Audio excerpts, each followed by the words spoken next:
আমি প্রথম বলবো যে মন্ত্রণালয়ের এই উদ্যোগটি খুবই ভালো এবং সময় উপযোগী। এবং মাননীয় মন্ত্রী আমাকে যেটা বলেছেন, এটা টিভিকে এবং সোশ্যাল মিডিয়াকে ওইটা প্রচার করার জন্য তারা বলেছেন। আমি বলবো যে there should be regular program. কিছু ইন্টারভ্যালের মাধ্যমে যদি আমরা এই প্রশিক্ষণ প্রোগ্রামটাকে আমরা ডিজিটাল করতে পারি, তাহলে ঘরে বসে মানুষরা এটা দেখতে পারবে এবং সেটা অংশগ্রহণ করতে পারবে। সেক্ষেত্রে মন্ত্রণালয়ের উদ্যোগটি আরো ব্যাপক করা করবেন, এটাই আমি আশা করছি। তো দ্বিতীয় যেটা বলতে চাই যে আসলে আমাদের ফায়ার যে হ্যাজার্ড, এই ফায়ার হ্যাজার্ডের অনেকগুলা বিষয় আছে যেগুলো আমাদের আমরা এখনো নিশ্চিত করতে পারিনি।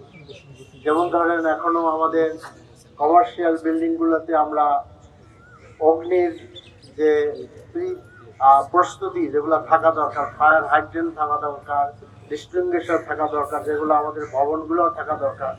নির্দেশনা আছে, কিন্তু এগুলো আসলে পরিপূর্ণভাবে হয় না। আমরা বিভিন্ন যে অগ্নিকাণ্ড হয়েছে, গুলশানে হয়েছে, আমাদের এনটিভিতে একটা বড় অগ্নিকাণ্ড হয়েছিল, এসব জায়গায় আমরা দেখেছি যে অনেক ত্রুটি বের হয়ে আসে।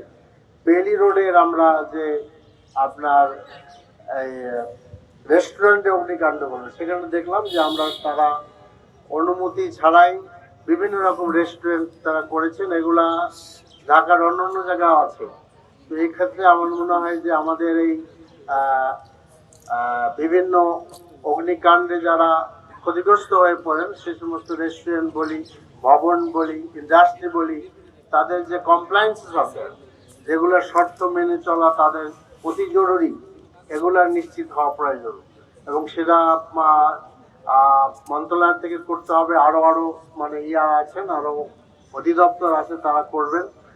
তো আমি বক্তব্য খুব লম্বা করতে চাই না। আমি বিশেষ করে আমাদের গার্লস গাইড এবং মানে বয় স্কাউটের তরুণীদের আমার পক্ষ থেকে অনেক অনেক শুভেচ্ছা, আন্তরিক সালাম জানাচ্ছি। এই প্রোগ্রামে অংশগ্রহণ করার জন্য কৃষি বিশ্ববিদ্যালয়কে ধন্যবাদ জানাচ্ছি, বিশেষ করে ভাইস চ্যান্সেলর সাহেব এবং মিডিয়ার ভাইদেরকে আমি ধন্যবাদ জানাচ্ছি যে তারা এখানে অংশগ্রহণ করেছেন।